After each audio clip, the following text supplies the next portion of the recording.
Robert Kiyosaki के द्वारा लिखित रिच डैड पुअर डैड एक ऐसी किताब है जिसने दुनिया के लगभग 90% लोगों की जिंदगी बदल के रख दी है। एक ऐसी किताब जिसको पढ़ने वाला प्रत्येक व्यक्ति अमीर बन जाता है, क्योंकि इस किताब में अमीर बनने के ऐसे ऐसे लेसन्स और नियम छिपे हुए हैं जिनको समझकर और इन नियमों को फॉलो करके आप भी एक अमीर व्यक्ति बन सकते हैं। इसलिए आज की इस वीडियो में मैं आपको इस किताब के 10 अमेजिंग लेसन्स बताने वाला हूँ और इन लेसन्स को सीखने के बाद आई एम श्योर कि इस वीडियो को देखने के बाद आपको इस बुक से रिलेटेड कोई भी वीडियो देखने की जरूरत नहीं पड़ेगी। इसलिए इस वीडियो को एंड तक जरूर देखें। Lesson number 1, the rat race. महंगाई की इस दुनिया में लगभग हर व्यक्ति रेड रेस के माया जाल में फंसा हुआ है। रेड रेस का मतलब आजकल लोग दिखावे की जिंदगी जीने के लिए अपनी सैलरी का ज्यादातर हिस्सा ऐसी चीजें खरीदने में खर्च कर देते हैं जिनकी उनको जरूरत बिल्कुल नहीं थी। इसके साथ ही आपका बचा हुआ पैसा लोन्स, EMI, किस्त, घर का रेंट इत्यादि भरने में चला जाता है। इसके बाद आपके पास बिल्कुल भी पैसा नहीं बचता है और आप हर महीने की तरह फिर से उसी रेड रेस में फंसते चले जाते हैं जिसमें ऑलरेडी सारी दुनिया फंसी पड़ी है। अर्थात कमाते रहो और साथ ही खर्च करते रहो, क्योंकि हमें बचपन से लेकर आज तक स्कूल, कॉलेज और फैमिलीज में इसी रेड रेस में फंसने के लिए रिपेयर किया जाता है। बट हमें इस रेड रेस से बाहर निकलने के बारे में तो कोई बताता ही नहीं है। बट रॉबर्ट कियोसाकी ने इस रेड रेस से बाहर निकलने का एक मार्ग बताया है और वो है फाइनेंशियल एजुकेशन। इसके साथ ही रिच डैड पुअर डैड का दूसरा लेसन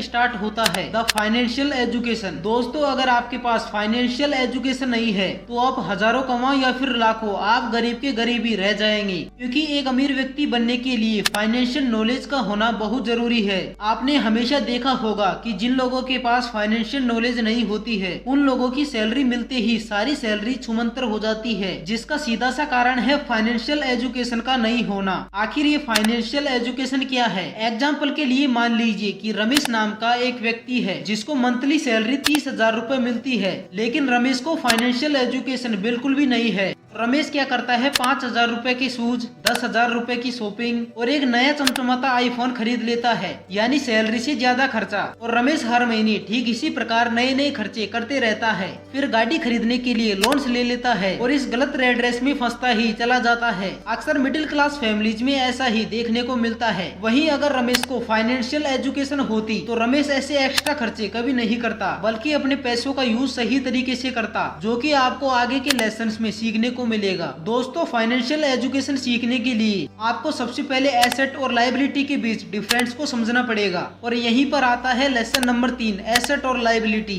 रॉबर्ट कियोसाकी के द्वारा लिखित रिच डैड पुअर डैड का सबसे मोस्ट इम्पोर्टेंट लेसन है एसेट और लायबिलिटी के डिफरेंस को समझना। दोस्तों, एग्जाम्पल के लिए मान लीजिए कि आपकी जॉब छूट जाती है तो आपके खर्चों के लिए पैसा कहाँ से आएगा? 90% लोग बोलेंगे कहीं से नहीं, क्योंकि उनके पास जॉब के अलावा ऐसा कोई भी बिजनेस नहीं है जिससे अगर वो काम ना भी करे तो उनके पास पैसा आता रहे। दोस्तों, कुछ लोग जॉब के अलावा अपना साइड बिजनेस भी रन करते हैं जिससे उनके पास हर महीने पैसा आता रहता है। जैसे मान लो कि आप एक टैक्सी खरीदकर उसे सवारियों में लगा देते हैं, तो आप काम करें या फिर ना करें आपके पास पैसा आता रहेगा और इसे रोबोट एसेट कहते हैं। वहीं अगर आप ऐसा काम करते हैं जहां से आपके पास पैसा आता नहीं है बल्कि आपके पास से खर्च हो जाता है, जैसे मान लीजिए कि आप लोन्स पर एक 4 व्हीलर गाड़ी अपने घर के बाहर लाकर खड़ी कर देते हैं और आप हर महीने उसकी EMI किस्त भरते रहते हैं, तो रोबोट उसे लायबिलिटी कहते हैं। और आपने अक्सर देखा होगा कि इंडिया के लगभग 90% लोग इन्हीं लायबिलिटीज में फंस कर रह जाते हैं, जैसे लोन्स, घर का रेंट या न्यू बिजनेस शुरू करने की आड़ में मोटा खर्चा। ऐसे लोग एसेट बनाने के बारे में तो सोचते नहीं है, जिसका सीधा सा कारण है फाइनेंशियल एजुकेशन और रेड रेस। लेसन नंबर 4,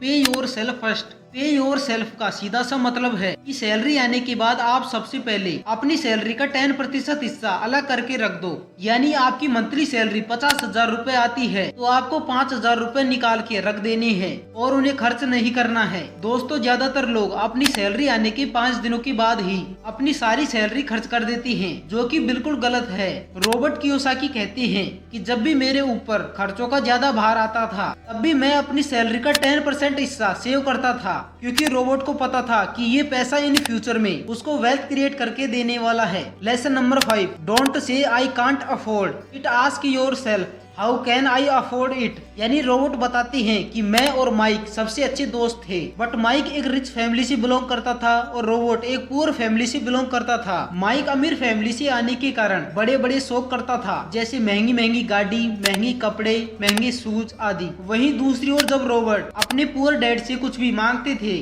तो उनके पुअर डैड का एक ही जवाब होता था कि बेटा हम ये सब चीजें अफोर्ड नहीं कर सकते हैं। वहीं माइक अपने रिच डैड से कुछ भी मांगता था तो उसके रिच डैड ये सब नहीं बोलते थे कि बेटा हम ये सब चीजें अफोर्ड नहीं कर सकते, बल्कि ये सोचते थे कि मैं ये सब चीजें अफोर्ड कैसे कर सकता हूँ। और इन्हीं सभी चीजों को खरीदने के लिए रिच डैड, जो कि माइक के पिताजी थे, वो अपने पैसों को काम पर लगाते थे, उन्हें इन्वेस्ट करते थे और उन पैसों से जो भी प्रॉफिट बनता था उससे वो अपने सारे शौक पूरे करते थे। और इसी प्रकार रिच डैड और पुअर डैड का माइंडसेट बिल्कुल अलग था। लेसन नंबर 6, पैसों के लिए कभी काम मत करो, बल्कि पैसे को अपने लिए काम पर लगाओ। दोस्तों, दुनिया में ज्यादातर लोग हमेशा पैसों के पीछे भागते रहते हैं और वे लोग फिर भी अमीर नहीं बन पाते हैं। वहीं दूसरी ओर कुछ लोग अपनी सैलरी का थोड़ा सा हिस्सा सेविंग करके उस पैसे को stock market, mutual fund, real estate business आदि सभी जगह इन्वेस्ट करते रहते हैं, जिससे उन्हें पैसे के लिए ज्यादा कुछ खास काम नहीं करना पड़ता है, बल्कि पैसा उनके लिए काम करता है। रॉबर्ट कियोसाकी कहते हैं कि ज्यादातर लोग पैसे से पैसा इसलिए नहीं बना पाते हैं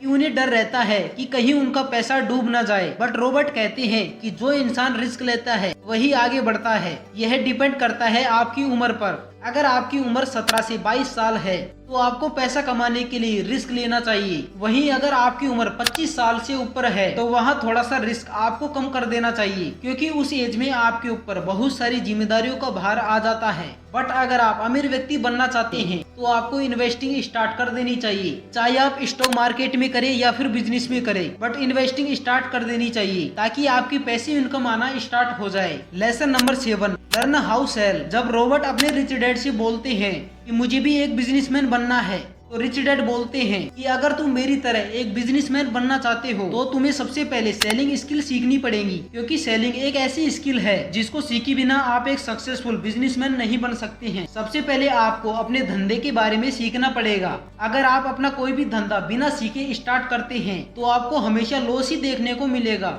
lesson number 8, work to learn not to earn. Robert बताते हैं कि उनके पुअर डैड के लिए 9 to 5 जॉब और जॉब सिक्योरिटी काफी ज्यादा मायने रखती है, बट रॉबर्ट के रिच डैड का यह कहना है कि हमें पैसों के पीछे ज्यादा नहीं भागना चाहिए, बल्कि अपनी लर्निंग स्किल्स पर फोकस करना चाहिए। ज्यादा से ज्यादा फाइनेंशियल एजुकेशन, मनी रिलेटेड और मनी मैनेजमेंट की बुक पढ़नी चाहिए। आप अपने आसपास देखते होंगे कि ज्यादातर लोग पढ़ाई की बड़ी बड़ी डिग्रियां लेकर बैठे रहते हैं, बट वो कुछ भी पैसा अर्न नहीं कर पाते हैं और बेरोजगार घूमते रहते हैं, क्योंकि ना तो उनको पैसा कमाना आता है और ना ही उन्हें पैसे को मैनेज करना आता है। दोस्तों, रॉबर्ट बताते हैं कि मेरी एक बार एक गवर्नमेंट कंपनी में जॉब लगती है जहां से मुझे हर महीने $2000 मिलते हैं, बट कुछ दिनों के बाद मैं उस जॉब को छोड़कर घर आ जाता हूं, क्योंकि वहां पर मुझे कुछ भी सीखने को नहीं मिलता है ताकि मैं अपनी लाइफ में और ज्यादा ग्रो कर सकूं। इसके बाद मैं एक प्राइवेट कंपनी में सेल्समैन की जॉब चूज करता हूं।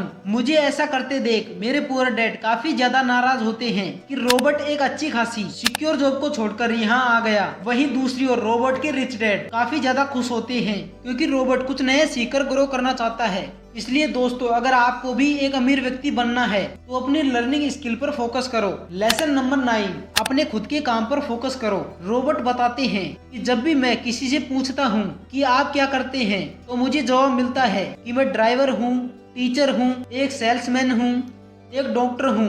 तो जब मैं उनसे पूछता हूँ कि क्या आपकी खुद की टैक्सी है, खुद का स्कूल है, खुद का होलसेलर का शॉप है या फिर खुद का हॉस्पिटल है, तो उनमें से लगभग सभी लोगों का एक ही आंसर होता है, नहीं हम जॉब करते हैं। जिसका सीधा सा मतलब है कि आप अपनी मेहनत से किसी और को अमीर बना रहे हैं और खुद को गरीब। इसलिए रॉबर्ट अपनी बुक में लिखते हैं कि आप अपनी आजीविका चलाने के लिए जॉब कर सकते हैं, बट आपको अपना एक खुद का बिजनेस स्टार्ट कर देना चाहिए और सबसे ज्यादा फोकस उस पर करना चाहिए। लेसन नंबर 10, अमीरी के बीच आने वाली सबसे बड़ी बाधाएं। दोस्तों, जब एक इंसान गरीबी से अमीरी की ओर बढ़ता है तो रास्ते में बहुत सारी बाधाएं आती हैं, जिससे वह अमीर नहीं बन पाता है। रॉबर्ट बताते हैं कि हर इंसान को 5 बाधाएं जरूर आती हैं जब इंसान अमीर बनने की कोशिश करता है। पहली बाधा है डर। आपने ज्यादातर लोगों को देखा होगा कि वह व्यक्ति अमीर है लेकिन कुछ नहीं है, जिसका सीधा सा कारण है पैसे खो जाने का डर और फिर से गरीब बन जाने का डर। ऐसे लोग अपने पैसे का यूज ठीक से नहीं कर पाते हैं।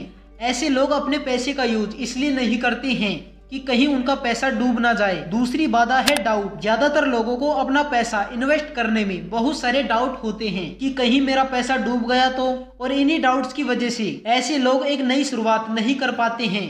रॉबर्ट कियोसाकी ने तीसरी बाधा बताई है आलस। कुछ लोग अपना काम स्टार्ट तो कर देते हैं, लेकिन उन्हें काम के बीच में ही आलस आने लगता है और वे लोग सोचते हैं कि आज नहीं कल नहीं किसी और दिन कर लेंगे। ऐसे लोग कामचोर होते हैं जो कि अपनी लाइफ में कभी भी सफल नहीं होते हैं। चौथी बाधा है बैड हैबिट। रॉबर्ट बताते हैं कि कुछ लोग ऐसे भी होते हैं जो अपनी बैड हैबिट्स की वजह से अमीर व्यक्ति नहीं बन पाते हैं। पांचवी बाधा है ईगो, जो कि आजकल काफी ज्यादा देखने को मिलता है। कुछ लोग अपनी स्किल को अदर व्यक्ति के साथ शेयर नहीं करते हैं और सोचते हैं कि अगर ये सीख गया तो मेरा काम छिन जाएगा, और उसी घिसी पिटी स्किल के साथ काम करते रहते हैं। बट समझदार लोग अपनी स्किल को एक दूसरे के साथ शेयर करते हैं, जिससे उनको हर रोज नई नई चीजें सीखने को मिलती हैं। इसलिए अगर आप भी एक अमीर व्यक्ति बनना चाहते हैं तो आपको भी अपने ईगो को इग्नोर करना पड़ेगा। दोस्तों, आपको ये बुक जरूर पढ़नी चाहिए, क्योंकि इस बुक में अमीर बनने की सभी स्किल्स छिपी हुई हैं। दोस्तों, अगर आपको इस वीडियो से कुछ भी सीखने को मिला है